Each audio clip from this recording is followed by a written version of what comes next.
Hello, everybody. We can get started. Hi. Thank you all for being here, including those of you who are joining us via Zoom, and welcome to this afternoon's panel. I'm Talia Dan-Cohen. I'm Associate Director of the Center for the Humanities and also Associate Professor in the Department of Anthropology, and I'm delighted to moderate this panel today, which is part of our faculty book celebration. Let me just mention, if you want to participate in the raffle for one of Nancy Fraser, a copy of Cannibal Capitalism, please do so on your way out today. I want to thank everybody who helped make this event possible today, including the library, which has welcomed us into their space. And I also want to thank our panelists for agreeing to participate in this conversation today. I will introduce our panelists fairly quickly to leave as much time as possible for conversation, but let me just comment that this is a very prolific and illustrious group of scholars. I'll go this way, so I'll begin with Rachel Brown, who is Assistant Professor of Women, Gender, and Sexuality Studies here at WashU. She is the author of Unsettled Labor, Migrant Care Work in Palestine, Israel. Next, we have our visitor and keynote speaker, Nancy Fraser, who is the Henry and Louise A. Loeb Professor of Philosophy and Politics at the New School for Social Research. Nancy's most recent book is called Cannibal Capitalism: How Our System is Devouring Democracy, Care, and the Planet, and What We Can Do About It. And thank you, Nancy, for a wonderful talk yesterday afternoon. Next, we have Anca Parvulescu, who is the Liselotte Dieckmann Professor in Comparative Literature and also Professor of English. She is the author of several books, including most recently, Creolizing the Modern Transylvania Across Empires, co-authored with Manuela Boatka. And I also want to mention that Anca has a new book coming out in 2025, so we will be celebrating her at next year's faculty book celebration. And finally, we have Ila Sheren, who is Associate Professor in the Department of Art History and Archaeology, and her newest book is titled Border Ecology, Art and Environment, and Environmental Crisis at the Margins. So our panel today is titled, Are We Toast? Humanities Under Capitalism. And I just want to note that the first half of the title is taken from the preface. It's the part of the title to Nancy's preface in the book, Cannibal Capitalism. And it gives us some wonderfully evocative and concise framing for our discussion today. So my first question, I'm posing this question to all of you, is what do you see as the responsibilities of the humanities to the times, if there indeed are any such responsibilities? And do these responsibilities change in times of what, Nancy, I think you referred to yesterday as metastasizing crisis?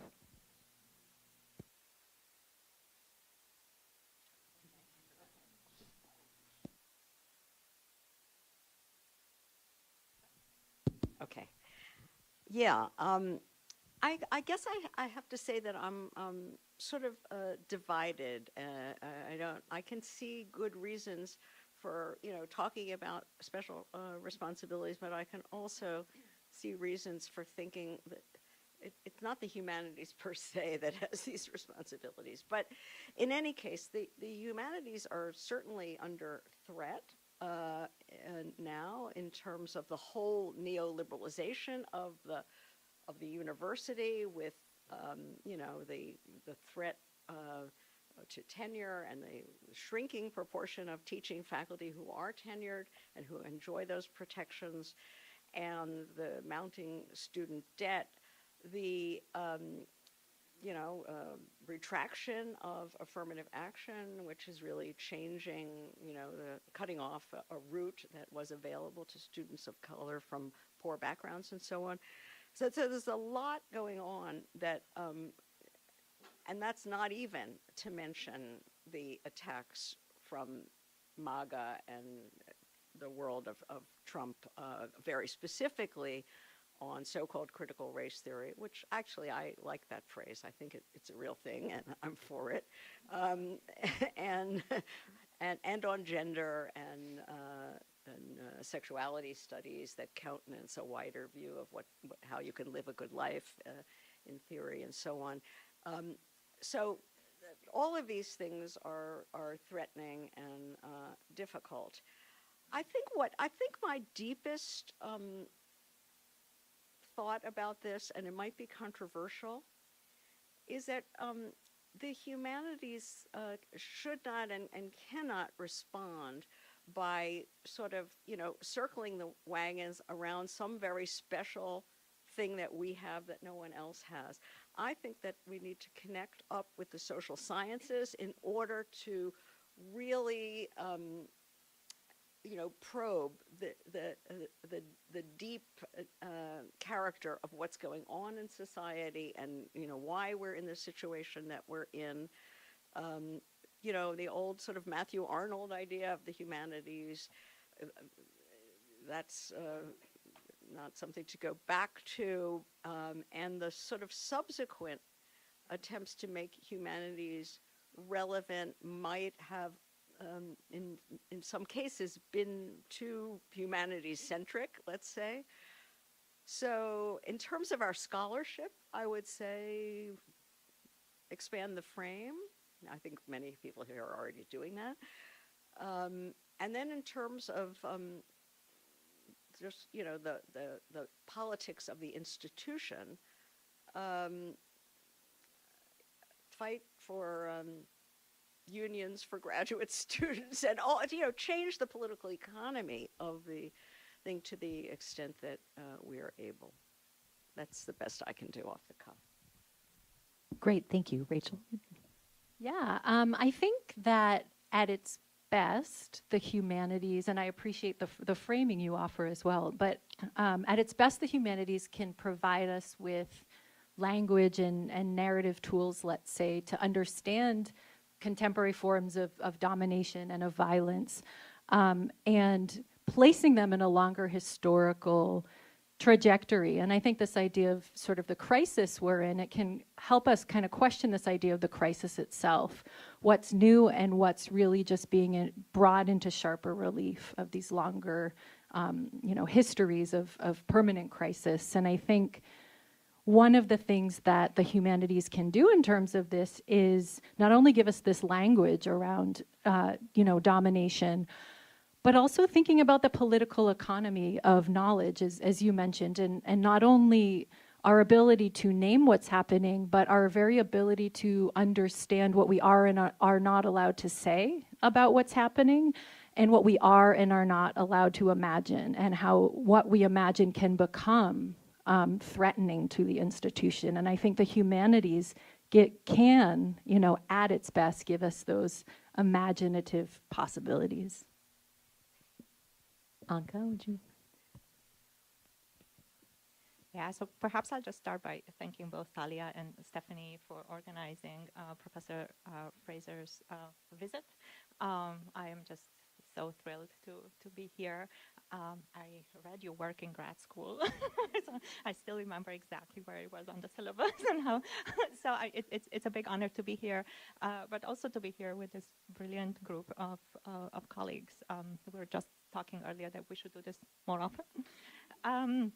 So I'm afraid I will give a kind of a humanist first step in an answer, which is to say, kind of alongside what Rachel is saying, that I think we both have to frame and flag the language of crisis, right? By dwelling on like the different and heterogeneous meanings of this word, as Professor Fraser does in her book, which I really, really enjoyed reading. So I think these are interrelated, but again, heterogeneous meanings of the word, and we need to both be able to see them in relation and remain skeptical of some of these invocations. So today, I'm particularly kind of worried about the use of the phrase immigration crisis, for example, right? And I think the use of the word crisis here is quite eloquent for, our rhetoric about crisis. Is it a crisis? For whom, right? Whom does it help to think about immigration as a crisis, right? In reading your book, I found it really useful to think about this implication of what you describe as exploitation and expropriation, and to fold migrant labor into the latter, right? To think about the long history of migration along labor, in terms of labor, right? And then, the outcome of that is that, migration is an inherent part of contemporary capitalism, especially in this country, right? Think of all the reproductive labor that migrant women do in households across this country and in the service industry and so on and so forth. So again, is it a crisis? For whom, right? What is being invoked exactly when we say immigration crisis, right? So that's one thing I would say, right? This idea that, we respond to a kind of a debate about crisis, but also I think we need to remain vigilant about the seduction of a rhetoric of crisis, right? The other thing, also kind of building on what Rachel was saying, we hopefully can help fine-tune our conceptual toolbox, right? So I'm thinking here, about, again, like the last 20 years or so since I was in grad school, we were told at that time that we are in late capitalism. Are we still in late capitalism? How about, the stuff we've been reading on neoliberalism? Are we still in neoliberalism, right? It feels like we are perhaps in a different kind of, right, at this moment where like capitalism meets populism, it seems like perhaps we're in a different kind of period in the history of capitalism. And I think, those of us in the humanities, and I agree with Professor Fraser that this needs to be a humanities, social sciences kind of conversation, right? And it is here, right? That we hopefully have something to offer when it comes to these concepts we are using. I'm also thinking of this conversation absolutely needing to be to be happening in an international frame, right? Where when we speak of capitalism, we need perhaps an updated version of world systems theory, right? Such that, we are deeply aware that when we say capitalism in the core, capitalism in the periphery, and capitalism in the semi-peripheries, we very often don't know how to talk about the semi-peripheries, and they're really important to the global system, right? So a collaboration with the social sciences can give us a kind of a more comprehensive picture at the level of the world system of how these kind of various imbrications of capitalism with colonialism, with gender exploitation, with extractivism occur. And then one last thing I'll say is that we seem to be in this accelerated pace where it's hard to keep up with the news from this morning, right? And I think if one of the things I appreciate about the humanities is that what we do happens in a qualitatively different time, and that perhaps we can also offer a reflection on time such that we are not completely sucked into what seems to be a kind of a whirlpool of information, but also kind of an accelerated time, purposefully animated, that I don't think helps us, helps other people. So I'll stop there. Great. And Ila, if you could speak very close to the mic so people in the back can hear too. All right, is this thing on? All right, I'm going to stick it right in my face. So I also want to echo Anca's thanks here. It's just really amazing to be up here with all of these amazing women and brilliant scholars in their own rights. So thank you, thank you, Stephanie. Thank you, Talia. Thank you for all the organizers of this event, including those who, again, are doing the behind-the-scenes work that we don't always see. So I answer this question with a reference to a poster I saw once in a hallway at a different university. It was and maybe some of you have seen some variation on this. There's an image of a T-Rex, and it says, science can teach you how to clone a dinosaur. And then there's another image of a T-Rex eating a scientist, and it says, humanities can tell you why that's a bad idea. And this is, I've been thinking about this poster a lot. It's come back to me, time and time again. And one of the lessons that I'm taking from it in this moment is that humanities are kind of stuck cleaning up the mess that others have left behind. And I don't know if we always need to be that, a kind of like rear guard sweeping up and picking up the pieces and then conceptualizing everything, you know, after the fact. And that is important work, but I am wondering what it would look like to have a humanist on teams of scientists and to have that be a requirement going forward. Wouldn't it be, you know, and not just as a token member, but as someone with an equal voice and something to offer the practice of scientific research, of public health, of dinosaur cloning, because that's happening. And so that's my sort of imagined future for the humanities. But I also want to acknowledge that not all humanities need to be so absorbed in the present. So I really take your point about, you know, feeling like we're in this escalating crisis and we can be sucked into that. The work of recuperating history, of thinking through archives, the silences and the gaps in the archives, it's related to the present, it has impact in the present, but it is absolutely not presentist. And I just want to kind of say that that is something we offer this time. And we offer methods for thinking through what would it look like to archive the present? What would it look like to make sense of our moment from a vantage point in the future? And, you know, all of this is you know, kind of thinking, it's half-formed thoughts, but it's in my head as I think about my responsibility, the book that I'm writing, which is titled Whose Crisis? So this is, you know, why it feels more and more urgent to write this work now than it did even a few months ago. And I also do want to put in a final plug for this collaboration with social sciences. This is something that I do. It is baked into my work, and I have learned more from collaborating with not just social scientists, but other colleagues across disciplines than I ever have from researching entirely on my own. So I think inherent in this kind of promise of a future for the humanities is a future in which we work together and we reach out and we admit what we do and don't know and what we have to offer each other. Wonderful, thank you. My next question I'm also going to pose to the entire panel. I wanted to ask you, is there a domain of contemporary capitalism that perplexes you, that you would like to develop a better understanding of, or you would like to see scholars develop new concepts in order to tackle this domain or problem?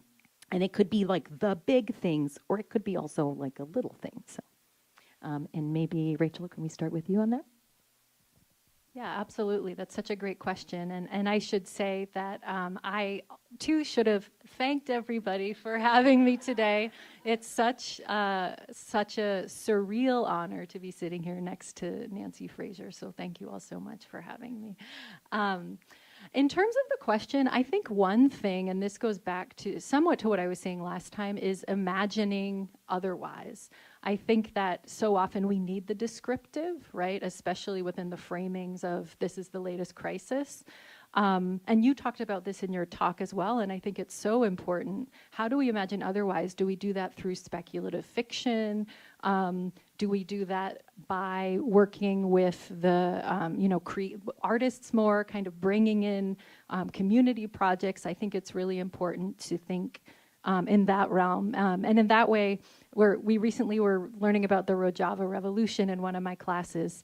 And the way they define self-defense is not only sort of picking up arms and protecting their territory, but defending the right to imagine something beyond capitalist modernity. And that's actually, they use that language. So that's really been on the brain, is how do we defend our right to imagine something beyond our present, whether that's late capitalism or ultra-financialized capitalism, or however we think of it. Right, thank you, Nancy.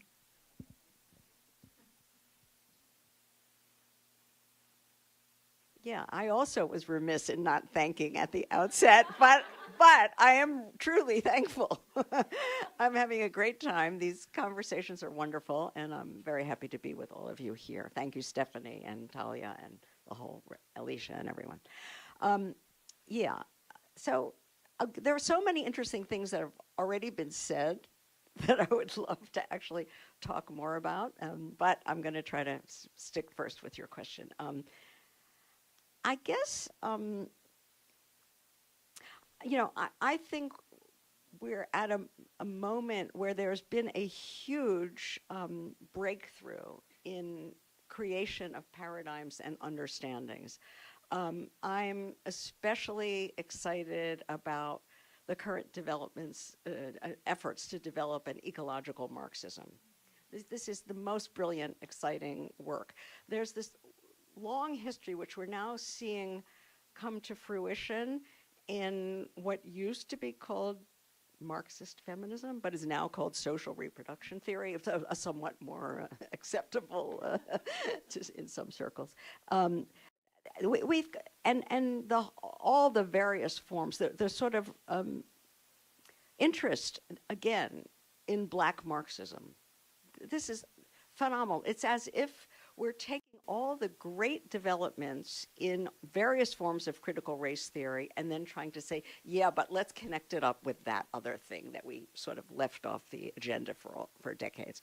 So I think that we have the great paradigms for understanding what's happening. One thing I did, and as I said last night, the key thing for me is to connect them.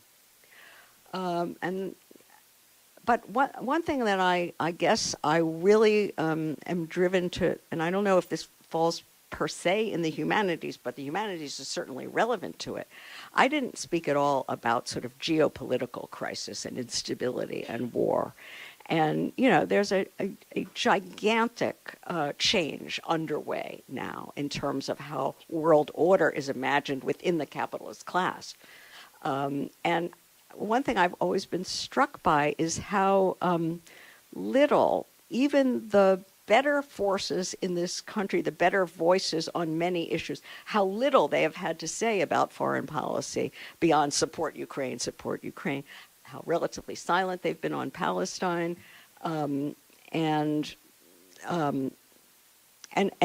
on this question of migration crisis. And that was really beautifully put about whose crisis.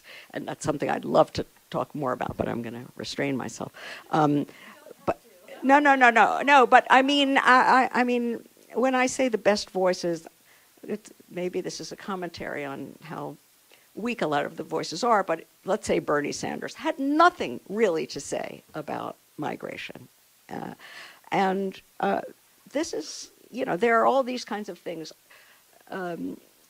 areas where we don't have an alternative to the mainstream. We kind of repeat liberal pieties, and that's problematic.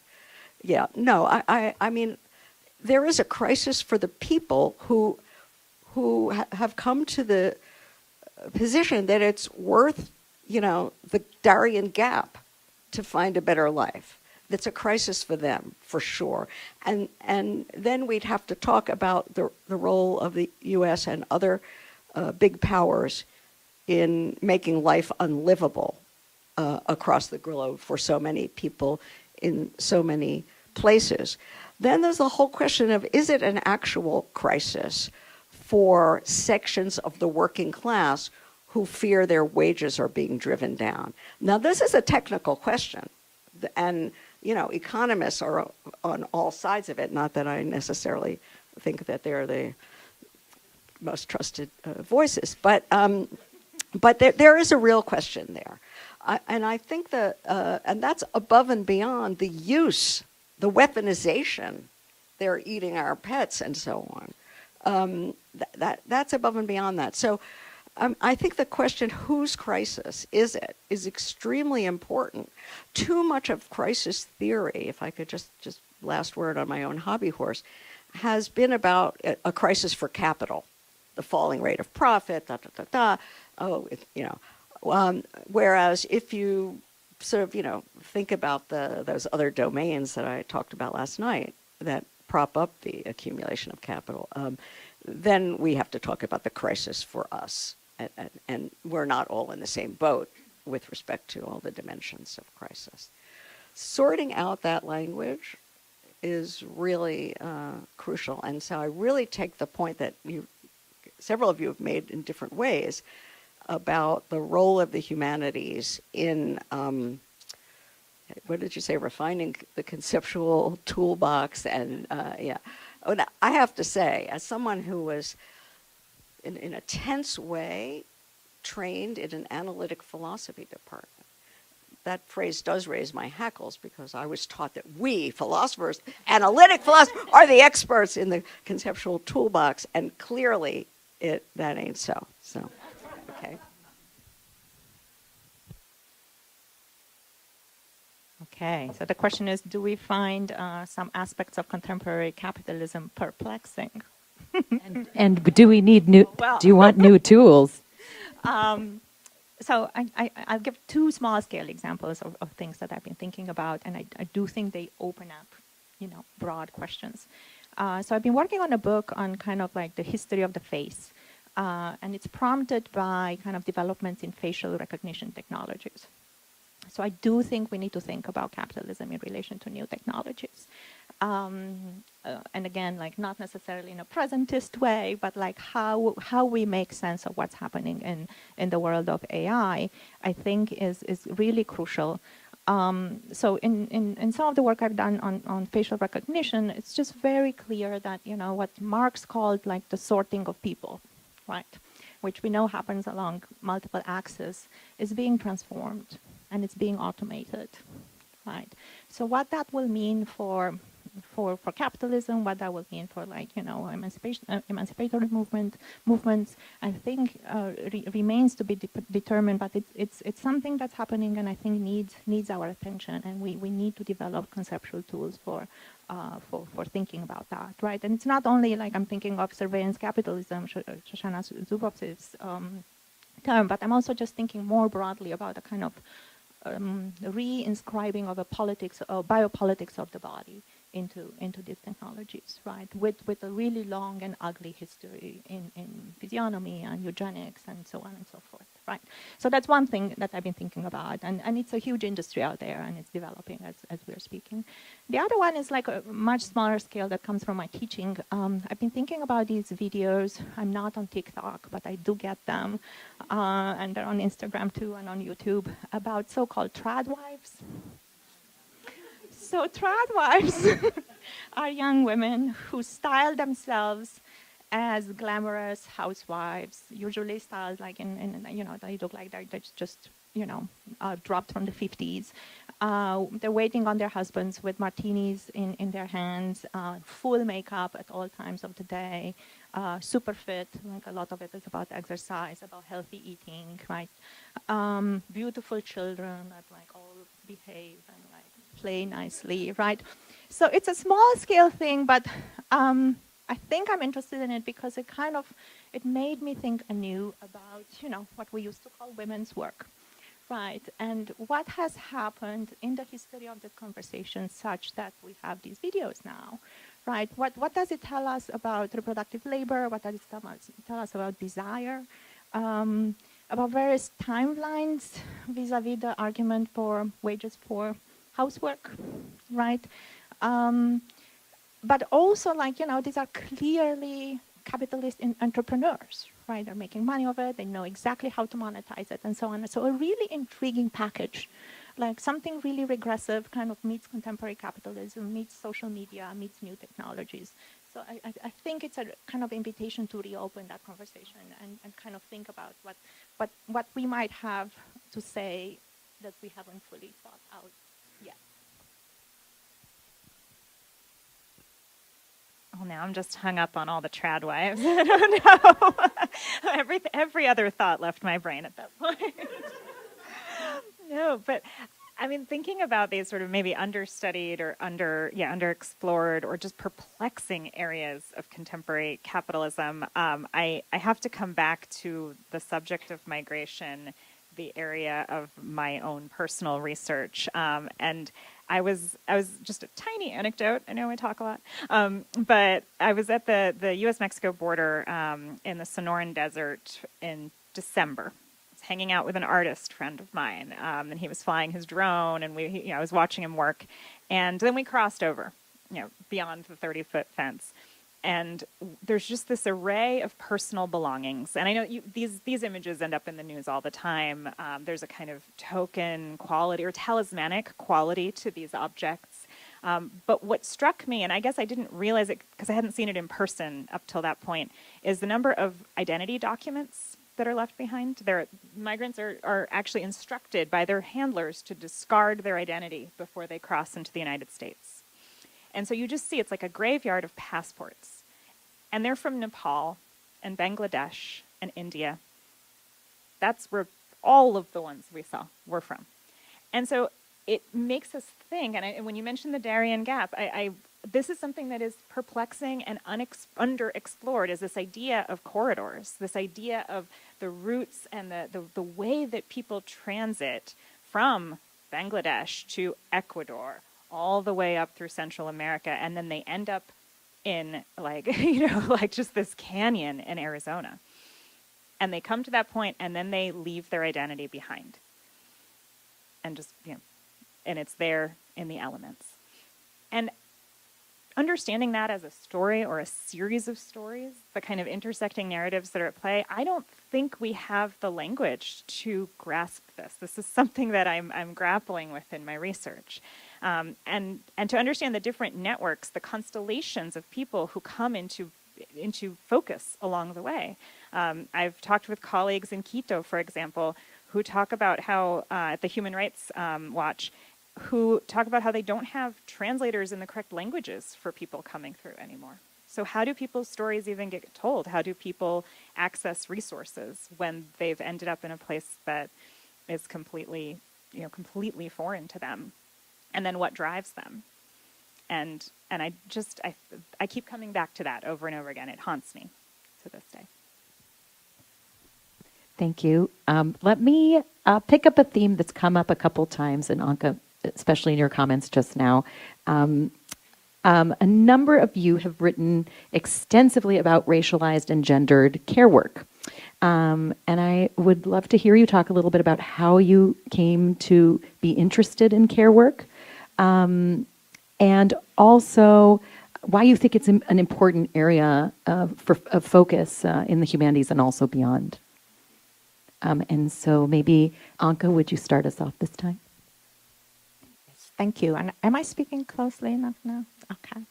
So I was working on a book on migration, right? And I was particularly interested in women's migration. There was, starting in the 90s, there was a huge wave of migration from Eastern Europe towards Western Europe in particular, also towards the US and Canada, and then all over the world. And I was interested in kind of thinking about why that was happening and the kind of patterns along which it was happening. And in the context of that project, I slowly, or not that slowly, I immediately realized that the migrant women were kind of entering a certain labor niche, right? They were doing work that we refer to as reproductive work, right? They were doing work that we know historically in Marxist feminism is women's work, right?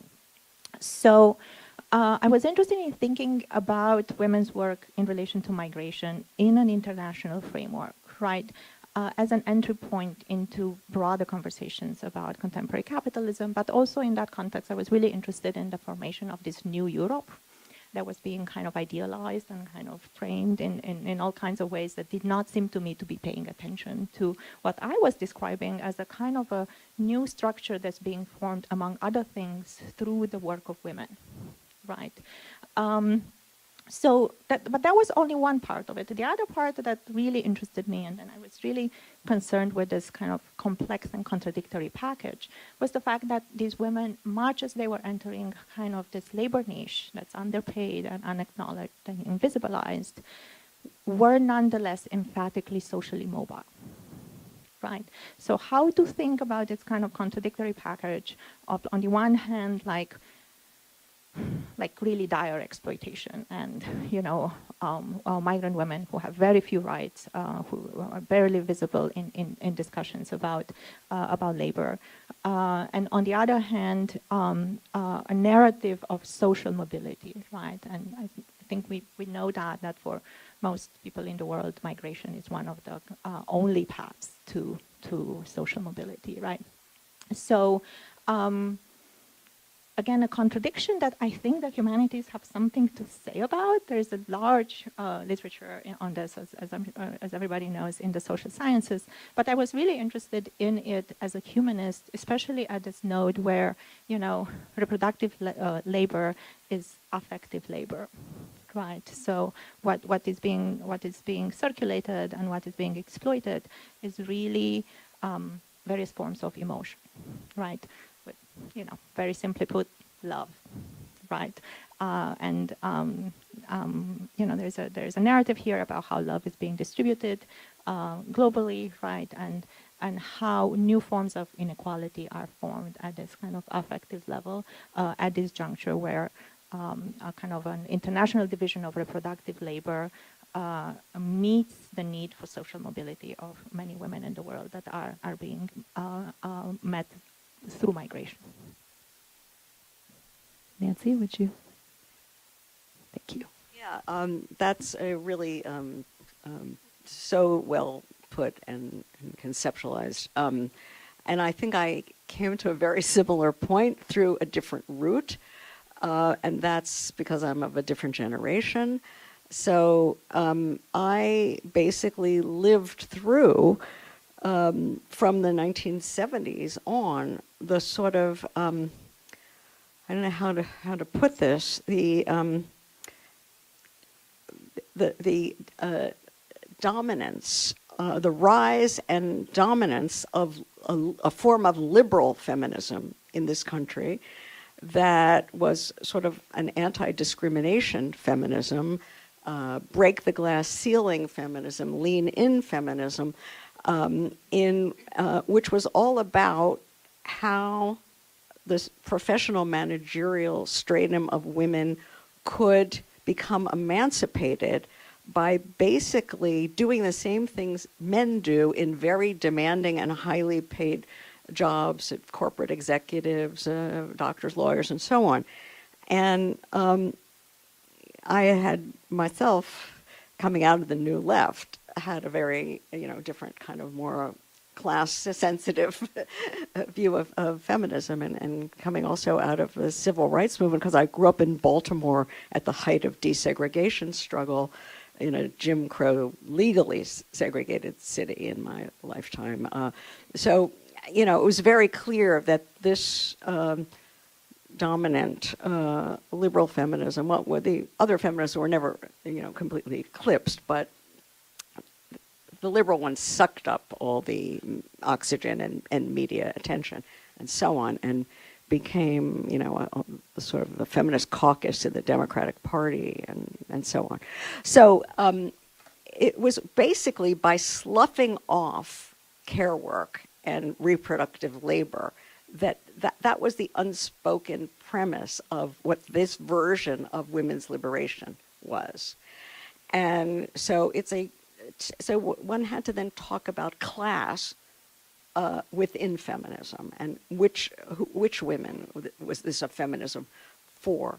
So, you know, I co-authored with Cinzia Ruzza and Tithi Bhattacharya a book called Feminism for the 99%, a manifesto that was, you know, in the wake of 2016 of Hillary Clinton's loss to Donald Trump, seemed like a kind of crisis of liberal feminism and a moment where you could introduce another kind of feminism that had to be premised on the new class composition of reproductive labor, heavily dependent on the importation of migrant and often racialized women, as well as on the continuation in the new guise of the long history in the United States of what was Evelyn Glenn called the racial division of reproductive labor, going back to slavery and maids in white families in Jim Crow and so on and so forth. So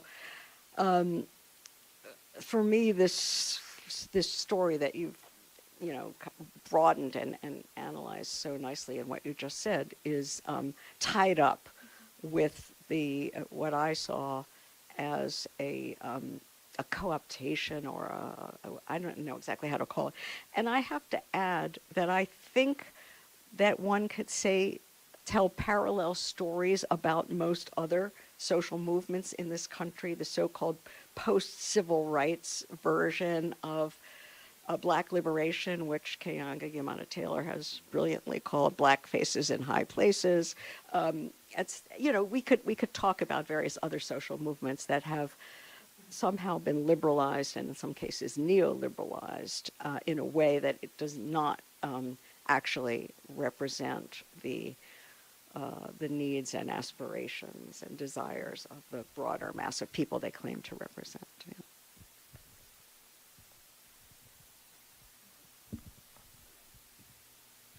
Yeah, so my work addresses migrant caregivers from South and Southeast Asia who care for elderly Jewish Israelis. And so I'm really interested in how migrant reproductive laborers fit into the settler colonial economy, which I think is often overlooked. And that goes back to the migration question as well. And thinking about how this really comes into sharp relief through the lens of gender and race and also land, which I think sometimes can be put aside. And in terms of how I became interested in that, I was sort of puzzled, disturbed, curious, fascinated by this division that got drawn between what counted as a political story versus a human interest story. And I found that among fellow Jewish Americans, sometimes this would be talked about in the news media, the presence of Filipina and Nepalese caregivers in Israel as a human interest story.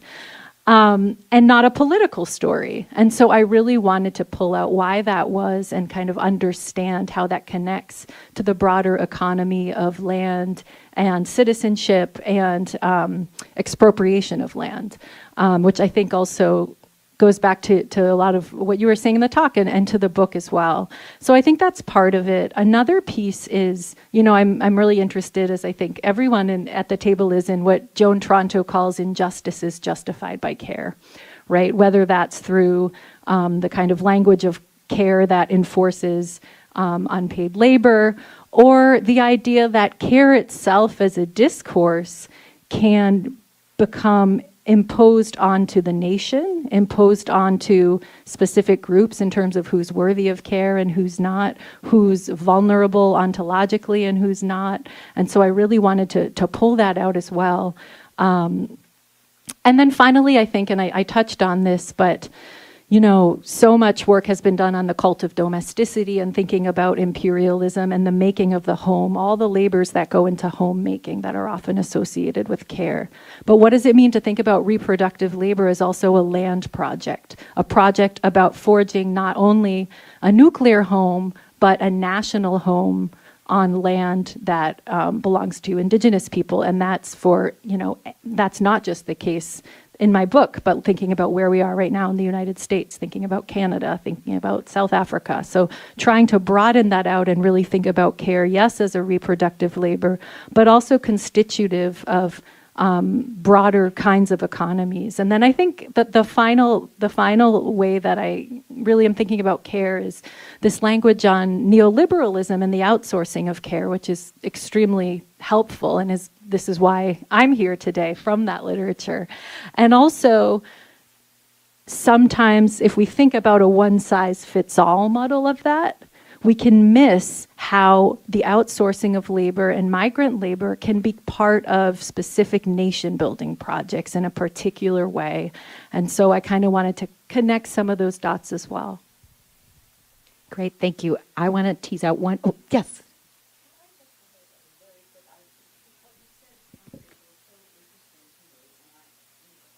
Yeah, I won't speak long, but I just can't resist. So first of all, what I heard in what you said, although I don't think it was explicitly stated, but I want to ask you if I got it right. So it's basically the idea that Palestinian labor is too dangerous, that then, right, prompts the term, let's get them from the Philippines, right? Okay, just wanted to be clear that was right. And then on another point,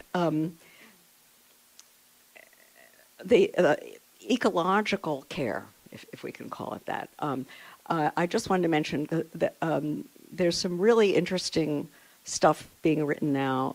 One person I learned a lot from is Stefania Barker, who's written, I think she's Spanish or Portuguese. She's written a book called Forces of Reproduction, which is a great title. I wish I had thought about it. And it's about, it combines in a single integrated analysis what we call social reproduction with taking care of the habitat, reproducing the natural habitat. It's really interesting stuff. So another shared theme that I would like to ask about, and this question is more for Ila and Anca. You've both written about artists and writers who grapple with capitalism and various crises it has spawned at different times. And I wanted to ask you what we learn from the way artists approach capitalism, the political economy. So, Ila, would you start? Sure. Thank you for that question. It really is kind of at the core of a lot of what I do as an art historian. And so thinking about, especially visual art, that is where I'm coming from, but this extends, of course, beyond the visual arts. I really think that artists have just an incredible ability to distill the complexity and the contradictions of capitalism into images or projects or experiences that really kind of transcend the verbiage that sometimes we get so bogged down in. And what I mean, so in my first book, which was also about the U.S.-Mexico borderlands, but really looking at the 80s and 90s for the most part, it was really about all the contradictions inherent in NAFTA. And how we could close down a border, we could militarize that border to human beings and open it up to goods and trade and capital. And it was artists who were able to, again, just extremely elegantly put those contradictions in, just stark relief. And it's something that it's, in a particular image or experience. There were members of performance. There's a performance piece that I wrote about at length, in which they fought back on the idea of the border as a war zone, and they conceptualized the border as a kind of last supper / first Thanksgiving. They shared a meal at the end of the line, literally the end of the border, but also the end of the border's openness. It was in 1986, right before the border was about to be militarized further, and the fence was going up at that particular spot. And they used the motion of the spiral. They moved in this sort of spiral motion.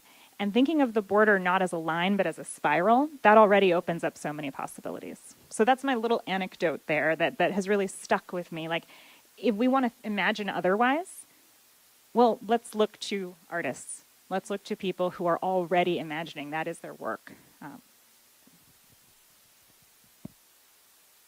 Yeah, what Ila said. I do have an anecdote too, and it comes from a text I happen to teach later this afternoon. It's a novella by Zadie Smith titled "The Embassy of Cambodia." If people know it, but it's a very compact short text about a domestic worker working in conditions of coerced labor in London.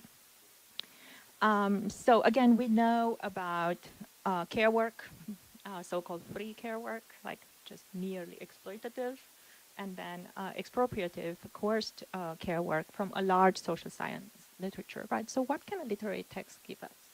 And in this case, Zadie Smith based her novella on a documentary book that was already published, right, about a woman that who lived in an embassy in conditions of neo-enslavement, right? So why write a story about it? Why write a fiction? Why fictionalize it, right? And that's a question I take seriously. And that, again, it begs the question of, like, what can art do? What is the value added of the aesthetic here, right? So. My answer in this case is that the story really frames emphatically, right, the politics of knowledge production, right, through its narrative frame. How is it that we know what we know? Who knows it, right? Who can claim what kinds of knowledges, right? Whose knowledges are being foreclosed at a narrative level, right? a sentence that strikes me in the story is like at one point there is this ambiguous narrator, and one of the question that is being posed is like, how wide is your circle of attention? Right? What is the quality of our attention? What do we care about? Right? This is London. We know that it's, you know, profoundly multicultural. There are all these histories meet there.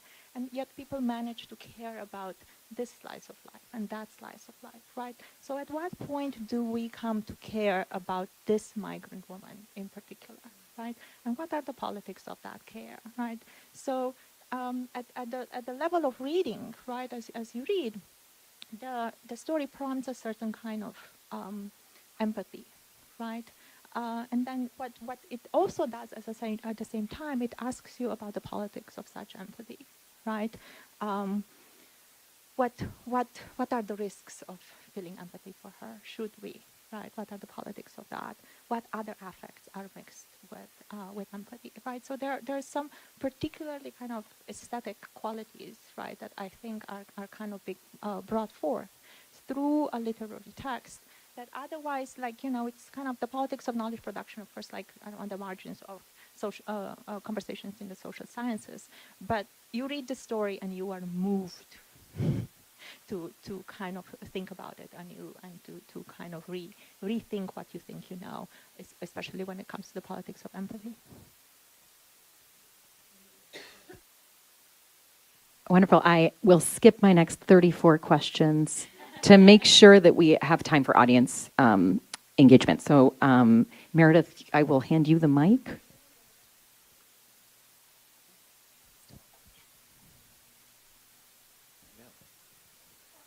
Thanks very much for the panel. It's, you know, unusual seriousness and enlightenment at this time is very welcome.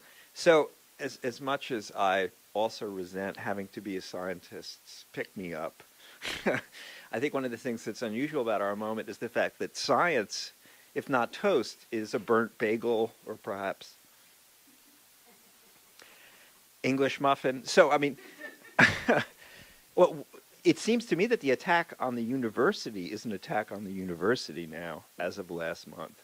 So that changes the dynamic of how the humanities thinks about itself in relationship to challenges to knowledge, and so on. So now that science has unfortunately joined the side of those about to be eaten by the Tyrannosaurus, where are we?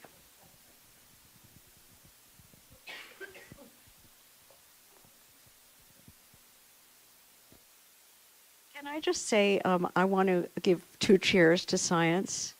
The IPCC, I mean, what would we do if there weren't people who could really show us that climate change is real? So I think that real issues are, you know, the connection of a historic and ongoing connection of science and war and militarism. That's very disturbing. And then the new thing that was mentioned of AI. This is a totally different kind of science, it seems to me. What do I know? And it's a huge part of the problem is that actually corporations control too much of science. And that's certainly the case in AI. It's true that they rely on public investment in, you know, what was it called, the original Defense Department, internet, and so on and so forth. They rely on that. That's part of this, you know, my story about the hidden abodes, the non-economic. But they control so much of it now that, and they also infiltrate the university with their funding of so much research. So maybe it is time to see if we can make common cause with those precincts of science that, as you say, feel they are becoming toast. Yeah, that's all. Just say one thing, I kind of going back to, you know, my big questions. Are we still in late capitalism? Like, do categories like neoliberalism still describe our situation? I'm reminded of a book Bill knows well, Bill Redding's book, The University of Excellence, right, like late 90s. I do think, like, in relation to these other questions, we need to think about where the university is in relation to this new moment in capitalism, right? And kind of this implication of capitalism with the political and so on and so forth. And so yeah, we need a sequel to the University of Excellence. And I don't know what it is, University of Here and Next, maybe. But it does seem like that is a necessary project. Yeah. Okay, just to jump on the bandwagon, I mean, I think science can learn from us, right? Humanities have been in a precarious position our entire existence, and we've had to get creative with the way that we work and the way that we disseminate knowledge to the public. But I also, I mean, I really am intrigued by what's happening with the sciences right now, because if you at least, kind of listen to the conversation going on, it sounds as if, public funding for the sciences was what kept them independent and free from corporate interests, but that was never the case. I mean, even the boards of different government organizations were always, especially recently, they were following trends in research such as AI. I mean, everything at the NSF was shifting to AI, like long before this. And so I often wonder if, not that it was necessary to have such a shakeup in the sciences, but I wonder if maybe this will actually like reinscribe values of separation from corporate interest, or maybe this will, I don't know, maybe energize the sciences to think through like what is valuable about having public funds now that they're in jeopardy. So.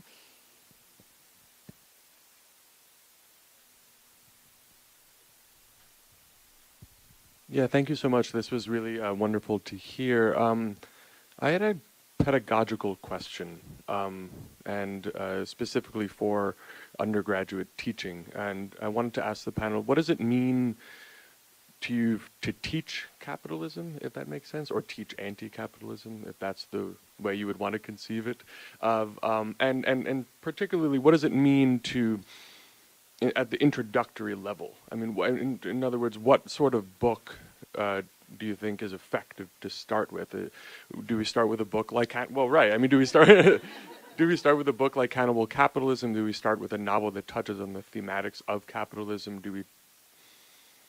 Or do we teach Marx? I mean, it's probably some mixture of the three, but I would like to hear what the panel thinks about, where do you start with the teaching of capitalism? Thank you. Can I jump in just really quick? In Intro to Modern Art, Architecture and Design, our big survey, I teach pop art as anti-capitalism. And it's, again, I found the visual, and they read Marx, a tiny bit of Marx, but they do. And then we read pop art through the anti-capitalist lens, and they get it through the visual. So again, another plug for the art.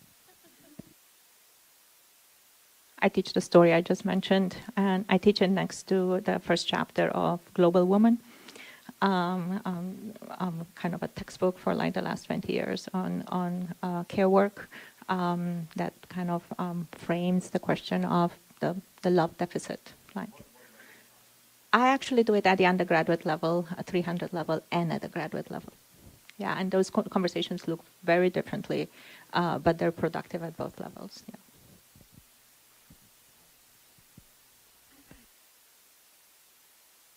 I'm not doing much undergraduate teaching these days, but I can remember sometimes where I used to teach a class called Philosophical Ideas in Literature, and I kind of followed the chapters from Lukács' theory of the novel, and it was all about the emergence of a bourgeois society and a bourgeois character and so on.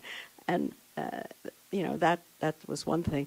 I teach a lot of courses now on the critique of capitalism, and I often start with Schumpeter or Milton Friedman or somebody, because they have to see what, I mean, they probably have already absorbed this, but they have to see kind of, what the common sense on this topic is.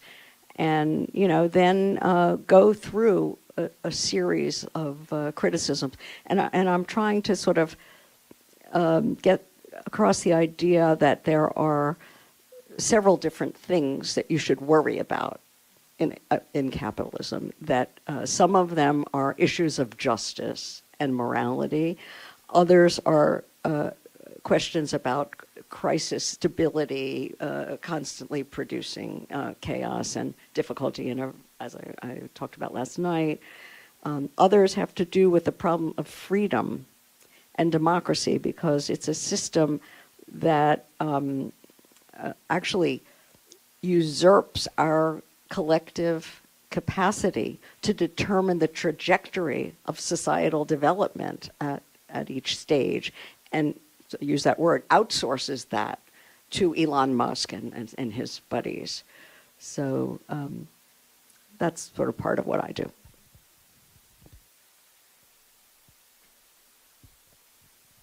Thank you. Thank you all so much for this fantastic panel. I was wondering if I could go back to something, Anca, that you said right at the beginning, and ask all three of you maybe to comment on it, about the way that the humanities interacts with time.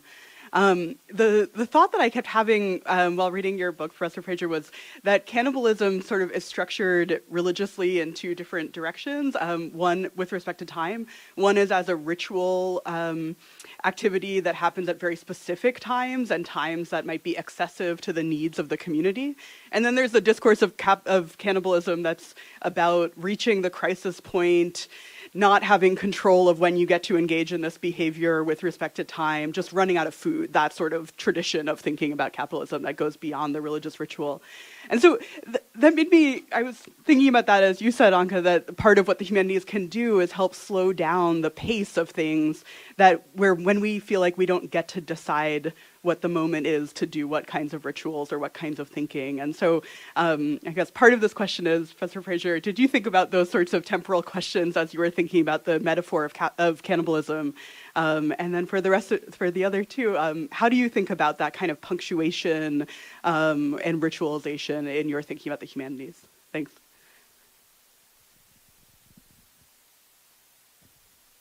Well, I have to say, I feel I'm in a race against time. I mean, just in terms of planetary burning, we don't have a long time to solve these problems. And I think that capitalism as a social order and social system works through speed up and, it's space-time compression, to use a David Harvey formulation. So it's on its own, right? The reproduction and accumulation of capital is on its own temporality. The earth is on a different temporality, and there is no one we. I mean, some people are living with a huge amount of time on their hands and no pay for it and scrounging around. Other people are working 5 jobs and, et cetera. So there are so many different temporalities here. And, but I think that the one that is maybe foremost in my mind is this sense of a very specific conjuncture in which things have converged on a point. And as I said last night, I don't think this kind of situation happens very often historically. And it is both a time of tremendous danger and of opportunity. And everything depends upon, actually, MAGA worked very fast, really. It's kind of astounding how this fringe little craziness became, the world to common sense for a lot of people. So I feel race against time. Sorry.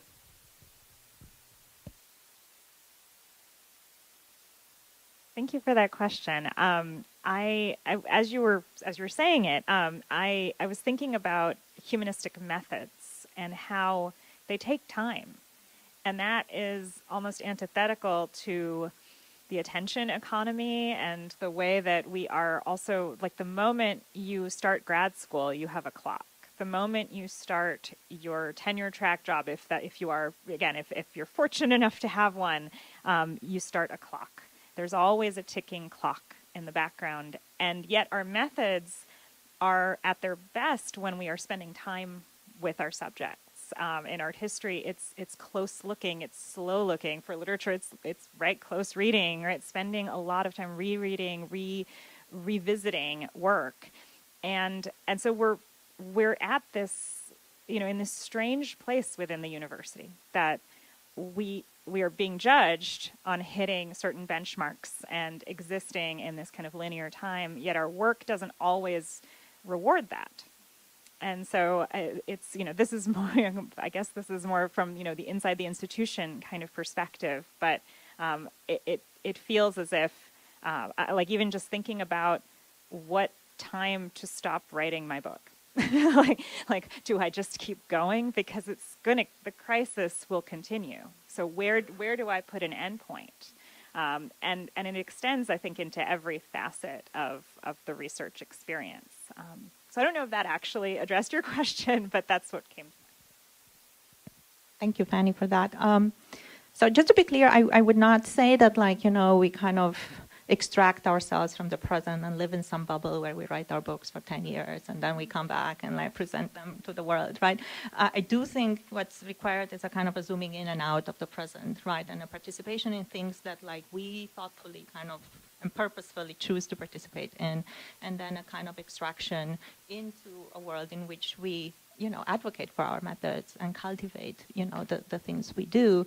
But going back to what Rachel was saying earlier about, what we can imagine, what we are allowed to imagine, I do think that we can only come up with new things, and we can only kind of, do justice to the work of the imagination if we do that in a different kind of time. Right. If we work with the terms that are presented to us on a daily basis, my worry is that the imagination doesn't work there in that space, right? So how to create a kind of and frame a time in which the imagination is given its due, in the hope that again it can lead us places we don't yet know. That for that we need time.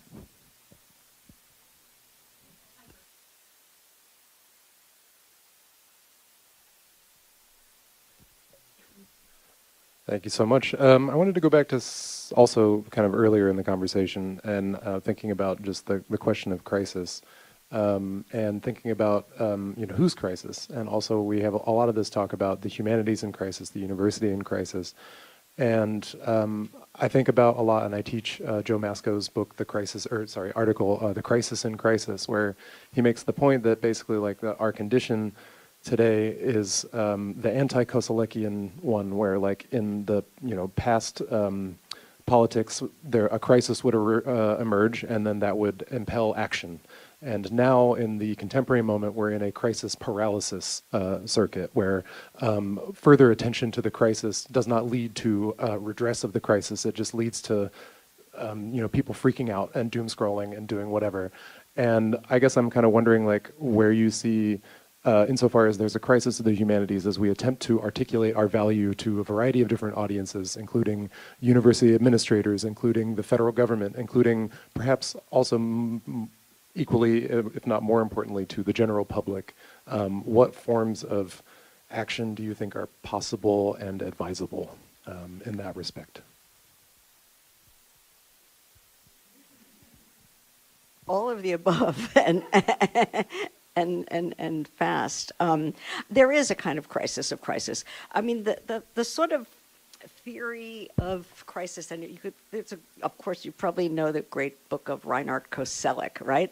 So the idea is that it's a turning point, a decision point, and that the question of the addressee, who is addressed by the crisis, and who takes the crisis as an obligation to act, because the assumption is that we are responsible in this tradition of thinking about crisis, and then when it befalls us, we have to make it right. We have to overcome it.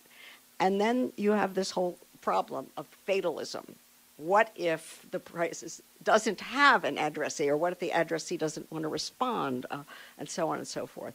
And I think that there are these times of demoralization. People write about left melancholia and all this kind of stuff, where there's a, as you say, a paralysis.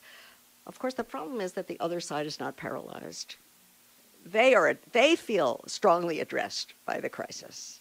They diagnose it differently. They develop a pseudo solution to it differently, and so on and so forth. But I do think there is a crisis within the crisis, but I guess and this runs against what I just said about time being so short. Crises are not actually instantaneous, like the sort of crisis of 19th century capitalism. It runs from, World War I through World War II before they get a solution and invent social democratic capitalism. So these things this interregnum thing can go on for decades and decades and decades. And I guess but when you sort of put that up against climate change, you have to sort of wonder as to, whether we have decades and decades to live through this miserable interregnum. Other thing about the clock ticking that I thought of, the biological clock. Egg freezing. This is a brilliant neoliberal kind of solution to, so the technological fix, yeah. The only thing I'll go back to, the thing I said earlier about, I think we're talking about highly heterogeneous things when we talk about these different crises, and I almost feel like we need a different vocabulary to actually, the crisis in the humanities is not at the same scale, or does not happen on the same plane as I mean, it might be related, right? But we wouldn't. I feel like we overuse this word, and as such, it travels from here to there, and those conversations don't belong to the same plane. All right, I guess I'll just echo everything. I feel like that's all been said so beautifully by both of you. I definitely agree with you, Anca, about different scales of crisis and different levels of immediacy. But one thing that I take from Nancy's book, and maybe I hope that this is like a kind of kernel of hope here, is that because it is all part of this mega crisis, this grand crisis, that in our own ways, what we're doing to address it is addressing the whole from our perspective, and so we keep forging ahead because that is what we do. Can I add one last thing? I just, on a more positive note, no, I mean, I think that I have lived through the enormous development of the humanities. We changed the whole way history is written, and that's now being threatened, of course. We changed the study of literature. We changed the study of culture. I mean, you probably a lot of you are not old enough to remember when, white men wrote the history of slavery as a nice patriarchal, caring thing. So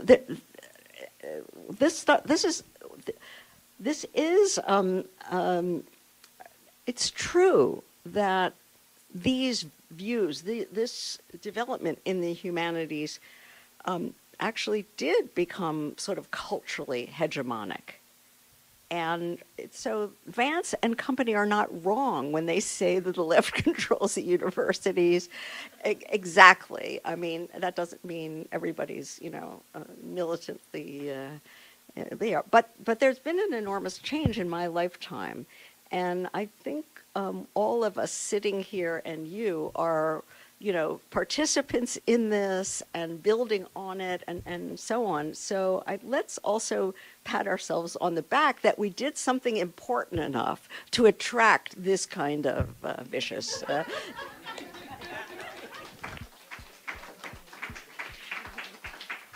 That's such a wonderful place to finish today.